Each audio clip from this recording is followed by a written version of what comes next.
प्रदेश की सीमा प्रारंभ मानी जाती थी। लेकिन भाइयों बहनों, आज उत्तर प्रदेश ने सारे मिथक तोड़े हैं।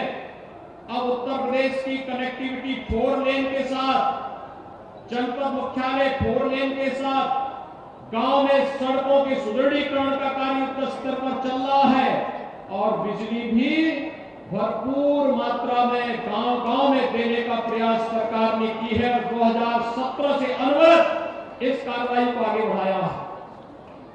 पहले उत्तर प्रदेश की पहचान विकास विरोधी होती थी, दंगाइयों को प्रश्रय देने वाली होती थी। पहले उत्तर प्रदेश की पहचान भ्रष्टाचार से युक्त व्यवस्था के साथ जुड़ती थी। लेकिन आज 4.5 साल का कार्यकाल जब सरकार का पूरा हो रहा है, आप देख रहे होंगे प्रदेश में एक भी दंगा नहीं हुआ और दंगाइयों को पहले से सरकार का स्पष्ट चेतावनी है कि अगर प्रदेश में दंगा करोगे तो संपत्ति जब्त होगी, सार्वजनिक संपत्ति को जलाओगे, किसी गरीब की झोपड़ी पर, गरीब के मकान पर आग लगाओगे या व्यापारिक प्रतिष्ठान को जलाओगे तो फिर 7 पीढ़ियां भुगतान करते करते थक जाएंगी, लेकिन उसकी भरपाई नहीं कर पाओगे। और एक स्पष्ट संदेश, हम सुरक्षा सबको देंगे लेकिन कानून के साथ खिलवाड़ करने की छूट किसी को नहीं देंगे। आज यही कारण है पर्व और त्योहार शांतिपूर्ण तरीके से संपन्न हो रहे हैं। हर व्यक्ति सुरक्षित महसूस कर रहा है, बहन बेटियां अपने आप को सुरक्षित महसूस कर रही हैं। हर व्यक्ति इस बात के लिए निश्चित होकर के कार्य करता है क्या प्रदेश में अगर निवेश करेगा तो यह निवेश सुरक्षित होगा और यही निवेश को रोजगार और नौकरी का कारण भी बनेगा। पहले प्रदेश में नौकरी आती थी, कुछ खानदान ऐसे थे जो वसूली में निकल पड़ते थे, लेकिन भाइयों बहनों किसी भी नौकरी पर कोई प्रश्न नहीं खड़ा कर सकता है। उत्तर प्रदेश का युवा उत्तर प्रदेश के अंदर नौकरी पाया है और उत्तर प्रदेश के नौजवानों के लिए रोजगार की जिन संभावनाओं को लेकर के आगे बढ़े हैं, उन्हीं संभावनाओं के साथ जोड़ने के लिए आज हम सब आपके बीच यहां पर उपस्थित हुए हैं। याद करिए 2017 के पहले बहन और बेटियों की सुरक्षा खतरे में पड़ी थी।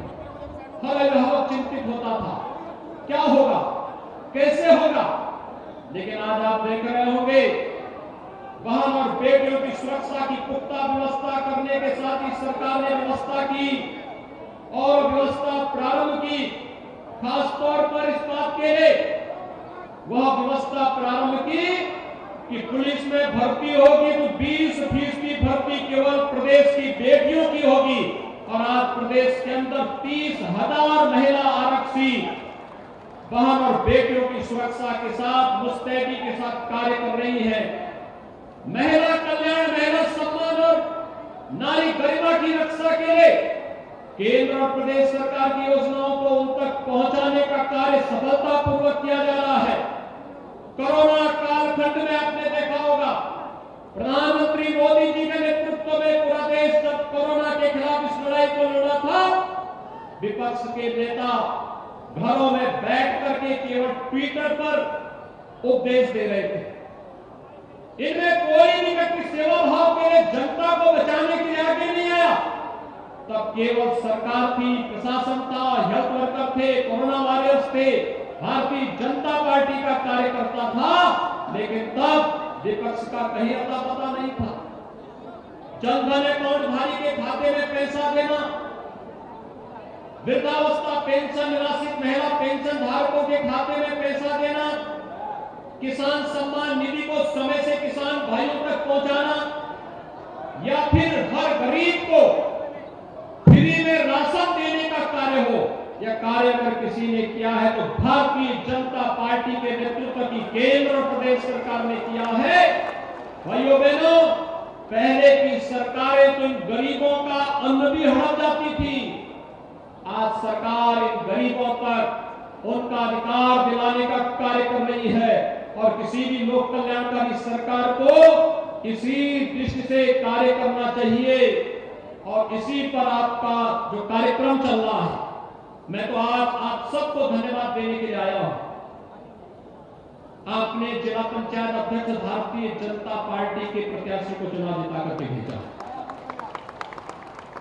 भाइयों बहनों, मैं आपको इस बात के लिए बधाई दूंगा कि ब्लॉक प्रमुख भी हमारे कई कार्यकर्ता बने हैं और ये लोग जो जिला पंचायत अध्यक्ष और ब्लॉक प्रमुख बने हैं, शासन की योजनाओं के साथ जोड़ करके विकास की किरण को घर घर तक पहुंचाने का कार्य करेंगे।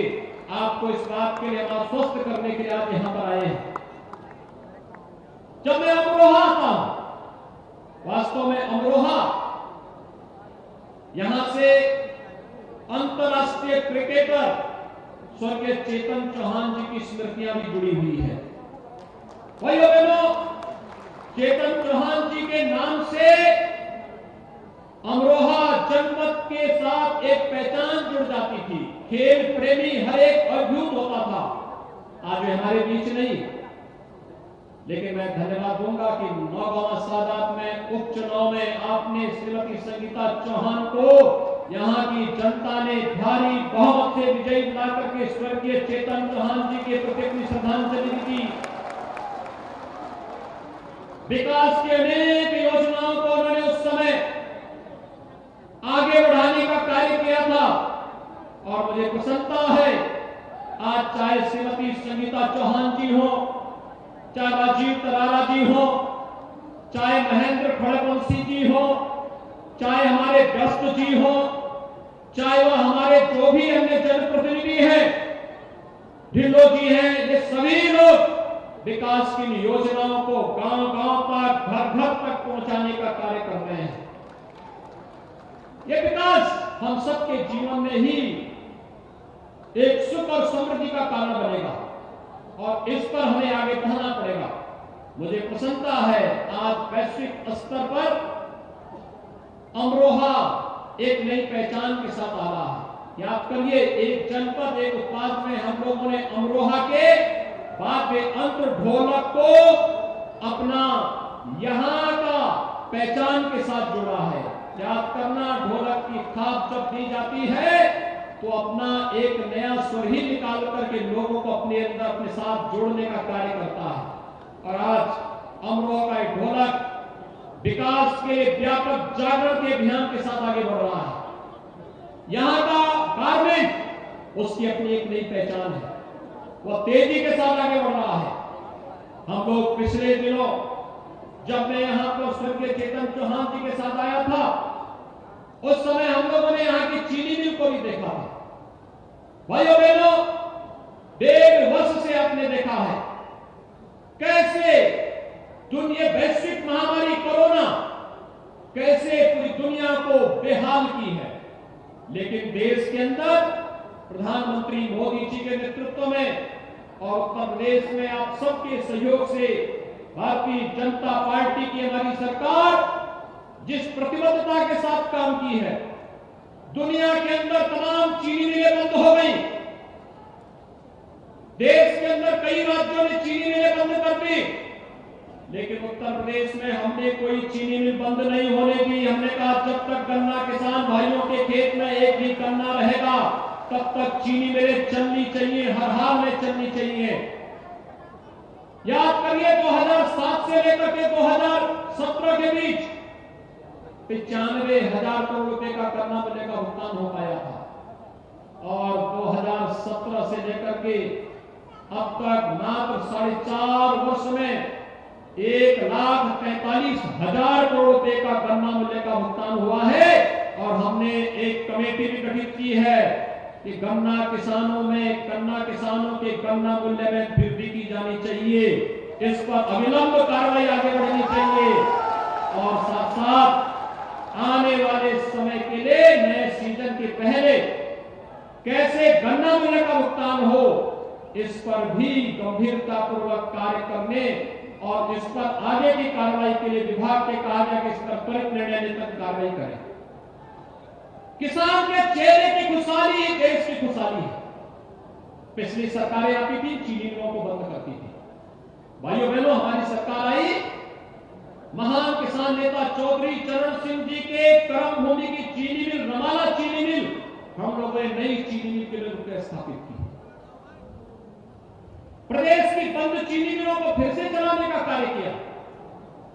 पिछली सरकारें इनको बेचती थी, इन चीनी मिलों को औने पौने दाम पे बेच देती थी। जो खरीदार होता था इन चीनी मिलों को स्क्रैप के भाव बेच देता था।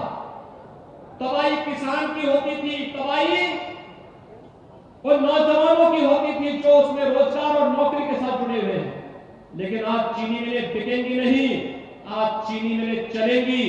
हम इथेनॉल के साथ जोड़ रहे हैं, खानसारी उद्योग को मुक्त कर रहे हैं, जिससे हर व्यक्ति अधिक से अधिक रोजगार का भी सृजन हो सके और साथ साथ किसी भी किसान को गन्ना की फसल जलाने की नौबत ना ले पाए। भाइयों बहनों, केंद्र और प्रदेश सरकार किसानों के प्रति पूरी प्रतिबद्धता के साथ कार्य कर रही है।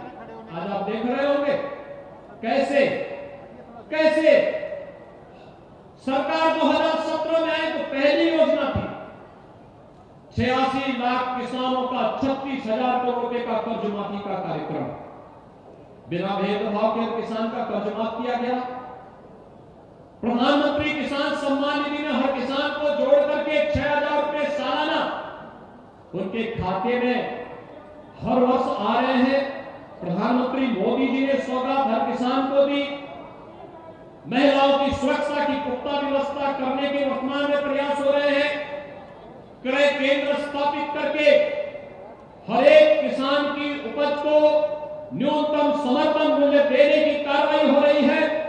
जब सरकार गांव की चिंता, नगर की चिंता, गरीब की चिंता, नौजवान की चिंता, महिलाओं के स्वावलंबन की चिंता करते हुए आगे बढ़ रही है और बिना भेदभाव के शासन की योजनाओं का लाभ उन लोगों तक पहुंचाने का कार्य कर रही है, तो ऐसे समय में हम भी अपेक्षा के साथ आए हैं जितनी मेहनत श्रीमती संगीता चौहान जी, श्री राजीव तरारा जी, श्री महेंद्र खड़गवंशी जी कर रहे हैं, इतनी मेहनत सपा के जनप्रतिनिधि भी करते तो ये विकास जो 433 करोड़ का आज यहां पर लोकार्पण और शिलान्यास हो रहा है, हो सकता है इससे कई गुना ज्यादा परियोजनाओं का शिलान्यास और लोकार्पण हो रहा होता।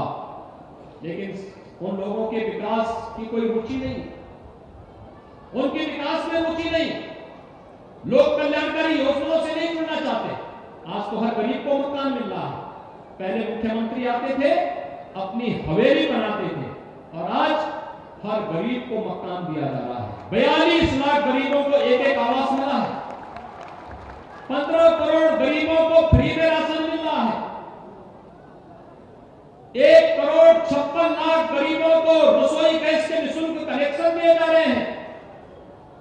2 करोड़ 61 लाख गरीबों को निःशुल्क शौचालय देने के साथ भाइयों बहनों, आज आप देख रहे होंगे गांव-गांव में ग्राम सचिवालय का निर्माण हो रहा है। कुछ का लोकार्पण हमने किया है और एक ग्राम सचिवालय के साथ हम लोग गांव के एक कंप्यूटर सहायक की भी नियुक्ति करके गांव-गांव में बैंकिंग कॉरेस्पॉन्डेंट सखी के रूप में एक महिला की, एक बालिका की तैनाती करके बैंकिंग की सुविधा गांव में दे रहे हैं। गांव के व्यक्ति को अपने कार्य के लिए भटकना नहीं पड़ेगा।